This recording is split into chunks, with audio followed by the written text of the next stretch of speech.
भाग का करे जादे के ऊपर वाला भेजा। कोई दवा है जो खांसी की, क्या बोलते हैं उसको, जौनपुर और बनारस में सब बीजेपी वाले शामिल हैं।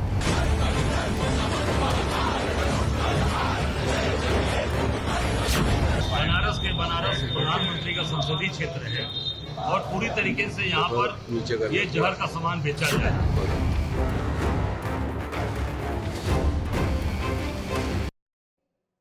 तो कफ सिरप का ये जो पूरा काला कारोबार है वो फैला हुआ है और इस मामले में बहुत बड़ी कार्रवाई हो गई। कफ सिरप मामले में यूपी के कई जिलों में 87 एफआईआर दर्ज हुई है। सबसे ज्यादा वाराणसी में 28 फर्म में शिकंजा कसा गया है। अवैध भंडारण और दुरुपयोग की पुष्टि के बाद एफआईआर दर्ज हुई है। यूपी के कई जिलों में 35 फर्मों का लाइसेंस भी रद्द कर दिया गया है।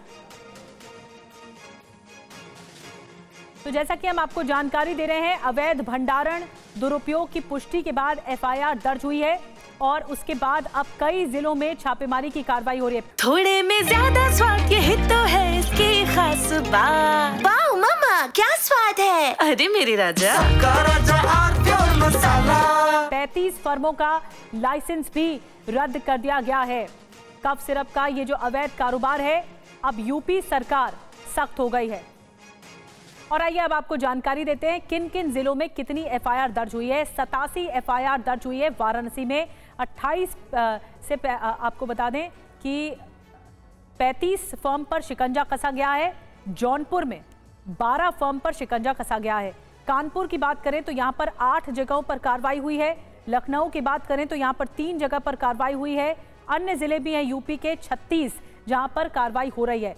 बड़ी बात क्या है, अवैध दवाइयों के व्यापार पर कड़ी कार्रवाई है। ये 35 दुकानों का जो दवा लाइसेंस है उसे कैंसिल कर दिया गया है, रद्द कर दिया गया है। कई दुकानें सिर्फ कागजों पर ही रजिस्टर्ड हैं, जिसका कोई मूल रूप नहीं है और ये कागजों पर ही रजिस्टर्ड हैं। इस बीच आपको बता दें, अमित सिंह टाटा के पास से फॉर्च्यूनर कार जब्त की गई है। कल गिरफ्तारी हुई थी अमित सिंह टाटा की और वाराणसी आरटीओ से सुशील सिंह के नाम पर रजिस्टर्ड है ये फॉर्च्यूनर कार जो बरामद हुई है। इसका नंबर है 9777।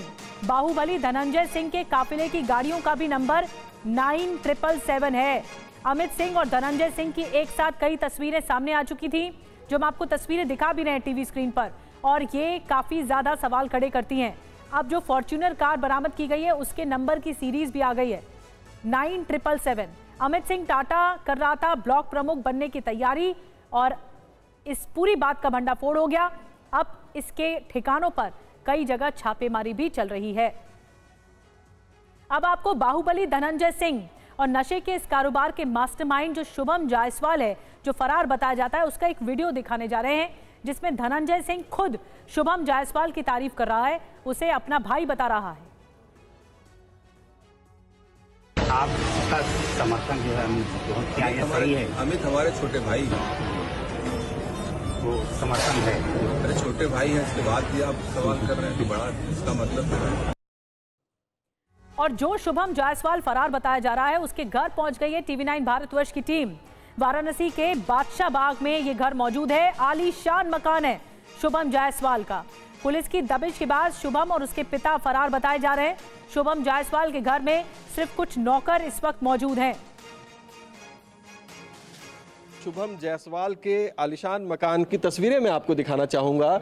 ये आप देख सकते हैं कि दुर्गावती निवास के नाम से ये C19/15 यहाँ पर ये मकान है। जायसवाल से इस पे लिखा हुआ है। इस वक्त शुभम जायसवाल और उसके पिता दोनों फरार बताए जा रहे हैं। पुलिस उनके लिए जगह जगह दबिश कर रही है और इस पूरे अवैध कफ सिरप का जो एक ट्रेड चल रहा था, एक तस्करी चल रही थी अंतर्राज्यीय और यहाँ तक कि अंतर्राष्ट्रीय स्तर पर भी, उसके किंग पिन में शुभम जायसवाल को आरोपी माना जा रहा है, जिसकी तलाश लगातार यूपी एसटीएफ और पुलिस कर रही है। इस वक्त मैं इस मकान के सामने यहाँ पर मौजूद हूँ और जो तस्वीरें हम आपको दिखाएंगे, ये एक बादशाह बाग कॉलोनी जो वाराणसी की एक पॉश लोकेलिटी है, वहाँ पर ये मकान है।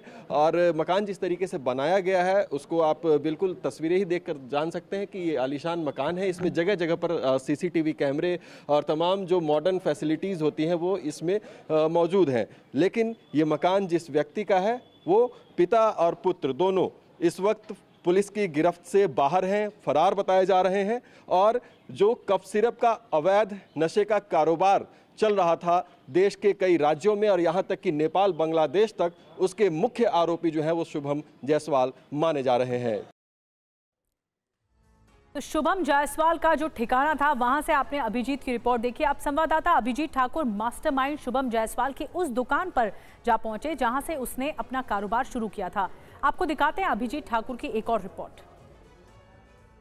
इस वक्त मैं वाराणसी के दवा मंडी में मौजूद हूं, जो कि पूर्वांचल का सबसे बड़ा हब है मेडिसिन के ट्रेड के लिए।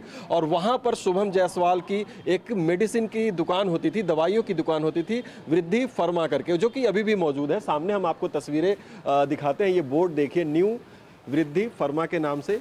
ये होलसेलर मेडिसिन डीलर अपने आप को बताता था कि 61/115 ये दवाई की दुकान है, जो कि सप्तगढ़ दवा मंडी वाराणसी में स्थित है। और इस वक्त यहाँ इस पर ताला लगा हुआ है। ये दुकान जो है कुछ दिनों से बंद है। यहाँ के आसपास के लोगों से जब हमने बातचीत की तो जानकारी मिली कि जब से ये कफ सिरप वाला कांड खुलना शुरू हुआ तब से ये दुकान जो है बंद है, इस पर ताला लगा हुआ है। उसके अलावा जिन जिन ब्रांड्स में ये डील करते हैं, यानी स्टॉकिस्ट किन किन चीज़ों के हैं, एक बार दुर्गेश आप सामने से आइए, तस्वीरें हम आपको दिखाते हैं।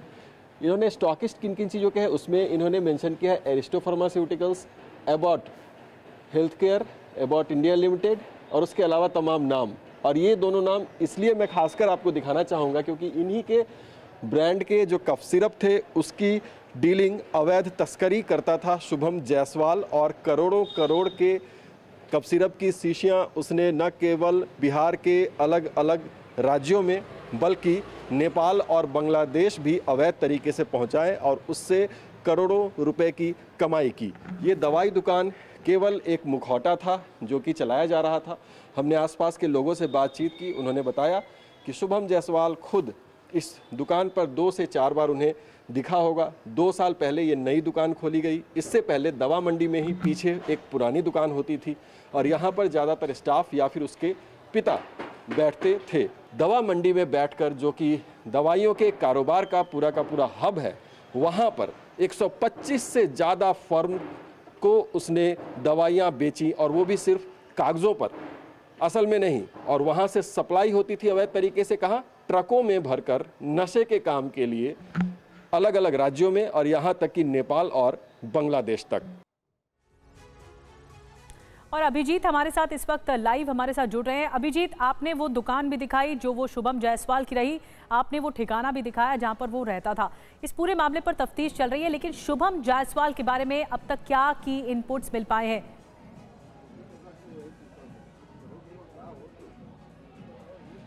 देखिए, लुकआउट नोटिस जो है वो जारी कर दिया गया शुभम जायसवाल और उसके पिता भोला प्रसाद जायसवाल के खिलाफ। और पुलिस लगातार कई ठिकानों पर दबिश डालकर उनकी तलाश करने की कोशिश कर रही है। जानकारी ये भी आ रही है कि हो सकता है कि शुभम दुबई फरार हो गया हो और वहीं इस वक्त मौजूद हो, क्योंकि उसने अपनी काली कमाई से दुबई में भी संपत्तियां बना रखी थी। इस वक्त मैं वाराणसी के दवा मंडी में मौजूद हूं। मेरे पीछे ये दुकान जो आप देख रहे हैं, न्यू वृद्धि फर्मा, ये 2 साल पहले खरीदी गई उसके द्वारा। जो मकान हमने अभी तस्वीरों में दिखाया वो भी 2 साल पहले ही उसके द्वारा खरीदी गई, उस पॉश कॉलोनी में, जहाँ पर करोड़ों में उसकी कीमत बताई जाती है। इस तरीके से काले कमाई से कई संपत्तियां करोड़ों रुपए की दोनों बाप बेटे ने इकट्ठा की और जितने लोग इनसे जुड़े हुए थे, जिनके तार इनसे जुड़े हुए थे, उन लोगों ने भी करोड़ों करोड़ की कमाई की। और उस कमाई के जरिए इन्होंने हर सिस्टम में अपनी सेटिंग बिठा रखी थी। इस तरीके की जानकारी सामने आ रही है। तो ये एक बड़ा मामला है जिस पर लगातार एसटीएफ और तमाम एजेंसी जो है वो जांच का दायरा इसमें लगातार बढ़ता जा रहा है। लेकिन सबसे बड़ी बात इस पूरे मामले में अब तक यह है कि शुभम जायसवाल और उसके पिता अब तक पुलिस की गिरफ्त से बाहर हैं। 1 महीने से ज़्यादा हो गए इस प्रकरण को, जब से बरामदगी, छापे और कफ सिरप का अवैध भंडारण का मामला का भांडाफोड़ होना शुरू हुआ। लेकिन अब तक जो एक मुख्य गिरफ्तारी हुई वो लखनऊ से अमित सिंह टाटा की हुई है और उसके निशानदेही पर लगातार कई टीमें गठित की गई हैं जो कि जगह जगह दबिश कर रही हैं, छापेमारी कर रही हैं। लेकिन अभी तक ना तो करोड़ों का वो स्टॉक पकड़ा गया है और ना ही शुभम जायसवाल या फिर उसके पिता। सबसे बड़ी हैरानी जो एजेंसियों को है वो इस बात की है कि आखिरकार जब 100 करोड़ से ज़्यादा के कफ सिरप पकड़े गए तो स्टॉक कहां है? वो स्टॉक या तो फिर विदेशों में बेच दिया गया, भेज दिया गया जो जहां भेजना था, या फिर अभी तक उसके बारे में किसी को पता ही नहीं चल को लेकर एक बड़ी कार्रवाई तो है अभिजीत, लेकिन अब सबसे बड़ा सवाल है शुभम जायसवाल, उसका पिता कहां है और साथ में इतना बड़ा जो स्टॉक है वो कहां है। इस पूरे मामले पर तफ्तीश की जा रही है। बहुत बहुत धन्यवाद अभिजीत आपका जानकारी देने के लिए। और इस बीच आपको बता दें, अमित सिंह टाटा की गिरफ्तारी के बाद ही, उससे दबिश देने के बाद ही धनंजय सिंह के बारे में पता लगा। धनंजय सिंह ने कफ सिरप मामले में सीबीआई जांच की मांग की है। अब हम आपको बता दें, प्रधानमंत्री और सीएम सीबीआई जांच का आदेश दें, ये धनंजय सिंह मांग कर रहे हैं। सोशल मीडिया पर धनंजय सिंह ने ये पोस्ट कर दिया है और उनकी ओर से कहा जा रहा है कि इस पूरे मामले पर सीबीआई जांच होनी चाहिए, दोषियों को सजा मिले, झूठी खबरों पर विराम लगे, राजनीतिक विरोधी गलत खबरें फैला रहे हैं।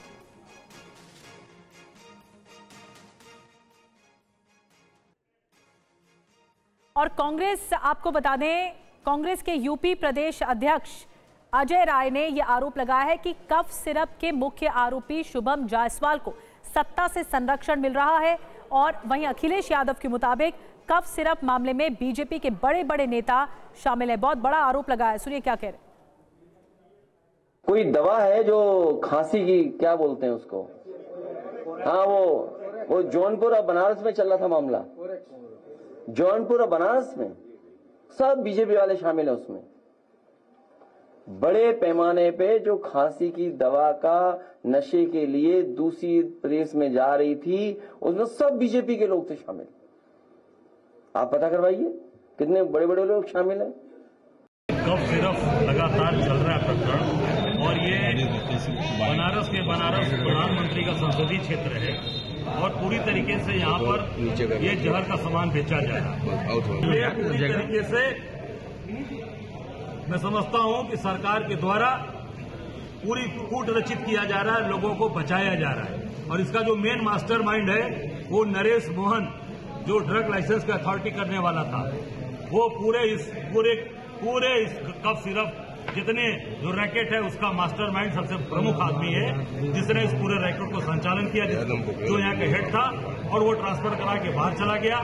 उसको तत्काल बर्खास्त किया जाए, पूरी सारी संपत्ति की जांच कराई जाए और पूरी तरीके से ऊपर कार्रवाई। अरे श्रीमती जी, कुछ तो सस्ता लो। नहीं श्रीमान जी, सब बढ़िया लो। इसमें क्या खास बात है? थोड़े में ज्यादा स्वाद, यही तो है इसकी खास बात। क्या स्वाद है? अरे मेरे राजा।